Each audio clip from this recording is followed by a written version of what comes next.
Olá, meus irmãos e meus queridos amigos em Cristo, graça e paz a todos vocês, da parte do Senhor Jesus, o nosso sumo sacerdote, o qual intercede diante do Pai em favor de cada um de nós. Amém? E, meus amigos, por falar no ministério sumo sacerdotal de Jesus, esses dias eu estava lendo uma meditação do Espírito de Profecia e eu encontrei um texto que eu quero aqui compartilhar com vocês e que vai então servir de base para essa pequena meditação de hoje. E o texto diz assim: devemos ser estudantes diligentes da profecia. Não devemos sossegar sem que entendamos claramente o assunto do santuário apresentado nas visões de Daniel e de João. Este assunto verte muita luz sobre nossa atitude e nossa obra atual e dá-nos prova irrefutável de que Deus nos dirigiu em nossa experiência passada. Evangelismo, páginas 222 e 223. Veja, como adventistas do sétimo dia, nós acreditamos que Deus nos deu uma mensagem toda especial e que não apenas fomos chamados para fazer parte da igreja remanescente porque somos mais bonitinhos do que as pessoas de outras denominações. E como adventistas do sétimo dia, nós devemos ter plena convicção de que a nossa maior obra é pregar o evangelho eterno a toda tribo, língua, raça e nação. E diferente de outras denominações cristãs que acreditam que o evangelho eterno se resume na morte de Jesus na cruz do Calvário, nós acreditamos que esse evangelho, o qual deve ser pregado em todos os cantos da terra, se encontra em Apocalipse capítulo 14, nas 3 mensagens angelicais. E, irmãos, certa vez Jesus disse que Ele é o caminho, a verdade e a vida e que ninguém vai ao Pai senão por Ele. E ao Jesus dizer isso, os judeus que o escutavam sabiam que ele estava fazendo uma referência ao santuário e estava comparando o seu próprio ministério ao que ocorria no pátio, no lugar santo e no lugar santíssimo, porque era comum entre os judeus o conhecimento de que a entrada do pátio se chamava caminho, a entrada do lugar santo se chamava verdade e a entrada do lugar santíssimo se chamava vida. E, como eu já disse, diferente dos demais cristãos que apresentam o evangelho eterno como sendo tão somente a morte do Senhor Jesus na cruz do Calvário, a qual ilustra os rituais que eram feitos ali no primeiro compartimento do santuário, nós, ao pregarmos as 3 mensagens angelicais e ao afirmarmos que elas são o evangelho eterno a ser apresentado a todo mundo, estamos com isso dizendo que o evangelho eterno não se resume apenas ao pátio, ou seja, à morte do Senhor Jesus, mas o evangelho eterno vai adiante e adentra o lugar santo, e somente no lugar santíssimo é completada a obra de salvação em favor da raça humana. Mas o texto do Espírito de Profecia que nós lemos diz claramente que devemos ser diligentes estudantes das profecias de Daniel e também do profeta João relativas ao santuário, porque esse assunto traz muita luz com relação à nossa atitude e à nossa obra atual. Mas, meus irmãos, me permitam fazer uma pergunta. Temos estudado os tipos que aconteceriam no santuário terrestre para compreender os antítipos do santuário celestial? Bom, eu me lembro que quando eu era um adolescente, e que ainda estava ali no ensino fundamental, quando faltava a professora ou de português ou de matemática e não tinha uma substituta da mesma matéria, geralmente vinha ali para nossa sala uma professora de artes e geralmente não fazíamos nada naquela aula a não ser conversar ou fazíamos algum desenho livre. Irmãos, os primeiros pais dessa igreja muito se esforçaram para aprender profundamente o significado de cada antítipo do santuário, a fim de ensinar outras pessoas o que é realmente o evangelho eterno que se encontra no caminho que Deus estabeleceu em seu santuário. Mas, se nós, que estamos vivendo na última geração antes da volta do Senhor Jesus, não estamos estudando a doutrina do santuário como verdadeiramente deveríamos estudar, então nossas pregações e nossos estudos bíblicos vão se resumir em histórias bíblicas e de autoajuda, mas não vamos passar para o mundo a matéria que todos precisam aprender para que tenham uma chance de escaparem dos enganos satânicos desses últimos dias. Veja, o conhecimento a respeito do Evangelho eterno, com base no santuário, ele não se resume a apenas o sacrifício de Cristo, sua intercessão no lugar santo e a sua purificação do santuário no lugar santíssimo. Mas o estudo do Evangelho eterno com base no santuário também diz respeito às 3 fases do plano da redenção para cada indivíduo nesses últimos dias da história do mundo. E tanto essa igreja como o mundo precisam compreender que quando aceitamos a Cristo como nosso sacrifício, isso equivale a estarmos entrando pelo caminho, ou seja, equivale a estarmos entrando no pátio onde o cordeiro era morto. Mas precisamos compreender que assim como o santuário possuía 3 compartimentos, também, principalmente nessa última geração antes do retorno de Cristo, o cristão precisa passar pelos 3 compartimentos do santuário a fim de chegar ao Pai.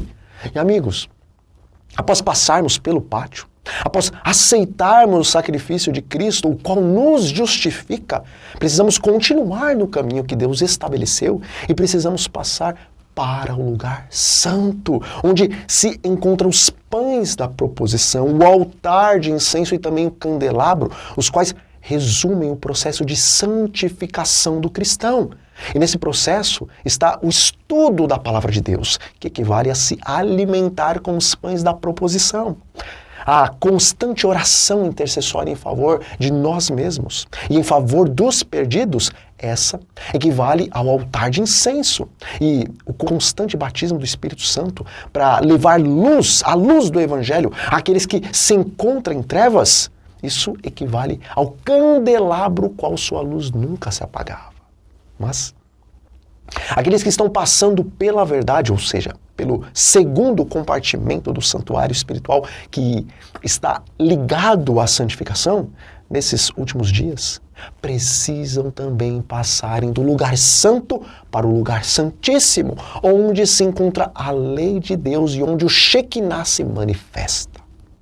Amigos, antes que Jesus complete a obra dele de purificação do santuário, ele precisa completar a sua obra de purificação na vida daqueles que receberão o seu selo.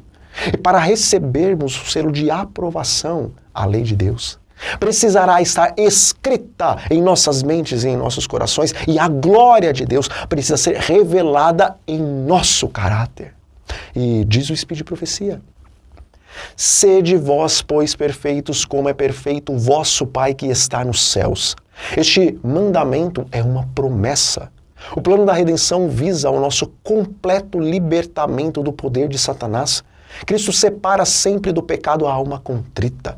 Veio para destruir as obras do diabo e tomou providências para que o Espírito Santo fosse comunicado a toda a alma arrependida para guardá-la de pecar.